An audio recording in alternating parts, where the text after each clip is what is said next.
Previously, on part 2 of the Blacksmithing a Knife series, we worked the metal into a blade form, drawing out the metal with various techniques. Then we looked over a really cool homemade belt grinder. So let us continue on.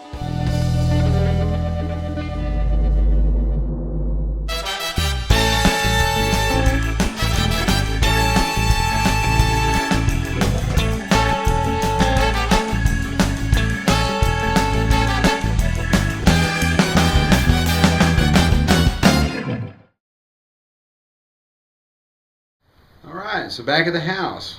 It's time to do a little cleanup on this thing.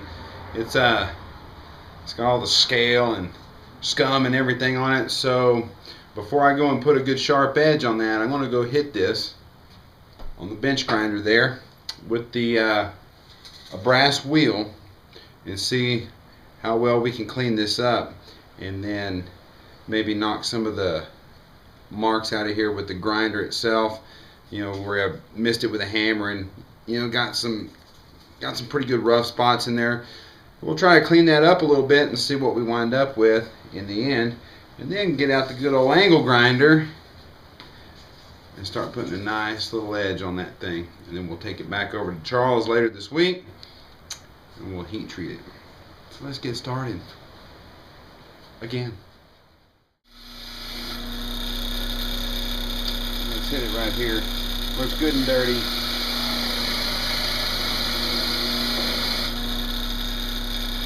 Oh yeah. Should clean up pretty nice.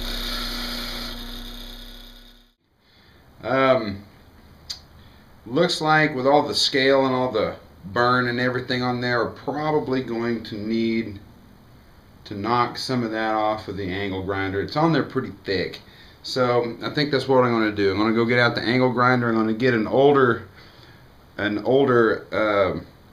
disc on there that's got some wood burn on it, so that way I don't get too many scratch marks or grinding marks in it, because I want to just kind of clean some of that scaly stuff off of there, so that way it has a fairly clean, shiny look, but yet a little crusty and a little bit rustic as well. So let's mount that thing up in the old vise and hit it with that. Knock a little of that off, and then we're going to hit it with the brass wheel on the bench grinder and kind of polish it out just a bit. So the main thing to keep in mind here is, of course, you're going to be throwing sparks, so make sure you got nothing flammable in the area. Make sure you wear hearing protection and also some gloves, because this thing will get a little bit warm doing this. So let's turn this noisy thing on, clean some of the stuff off it. Now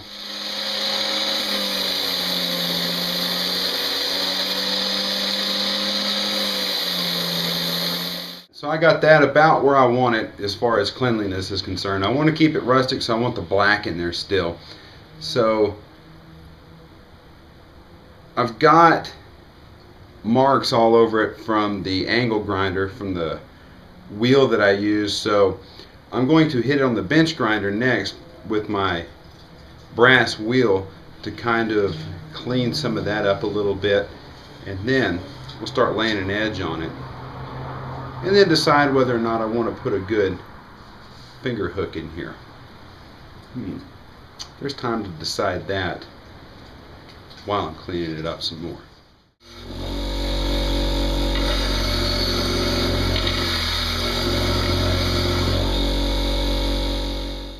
Now here, this is really begging for a finger hook.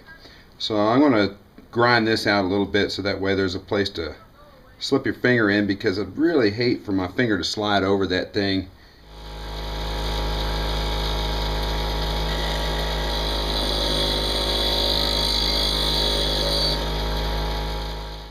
Alright, so it's time for experimentation. I haven't done this, but this here is just a good hard 30 grit grinding wheel. It's not a sanding wheel, it's a grinding wheel. So I'm going to what I've done is I've marked here in red where I don't want to grind. That's where I want to stop. here, and here. I'm going to take this edge down and take it down up here a little bit at the top so you get a smaller V coming in like that, and then start laying the edge down in here. Now, one thing I did notice while cutting that and that is that this metal is incredibly soft right now. That's why we've got to go harden it and temper it later. But it probably won't take so long to put an edge on this time, unlike the prison shank Mark II knife that you saw me make. That thing was good and hard, so that worked out pretty well. So here, this is all nice and soft metal. We're going to go back and harden it later, so this ought to lay down pretty quick. So we're going to see how quick this chews into this metal, and I know it's going to leave a good hefty groove on here. So once I'm done putting that shape on there, I'll change out this wheel with that sanding wheel and then try to smooth that out a little bit. So let's turn this loud thing on.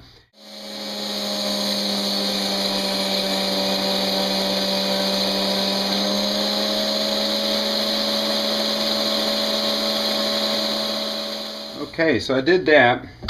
Now I've got this set at a better angle. That way I can really get in there and have a look at it, because I don't think the grinding wheel is going to be the way to go, because I just made that one really nasty looking edge. It's just what you get when you don't have the proper stuff. But this will still be fun nonetheless, and that will clean up nicely with that. So I'm going to go back and hit it with this fine one, and we're getting a pretty good balance on that edge. It's already sharp up here at the top, so I'm going to have to really work the rest of it and try to clean that up. That just looks nasty.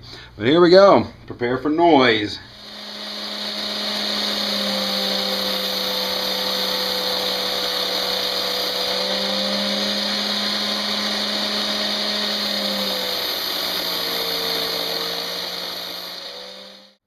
So there we go. There's our shaped out blade. Probably go hit it with a Dremel a little bit to clean up some of the mess that I made on there. I mean, it's really kind of difficult to do that kind of stuff on the angle grinder, but hey, the whole thing is rustic. You know, I might just leave it that way. But anyway, the edges there is already pretty darn sharp in places, but before I go and lay any kind of edge on this, I'm going to want to go heat treat that.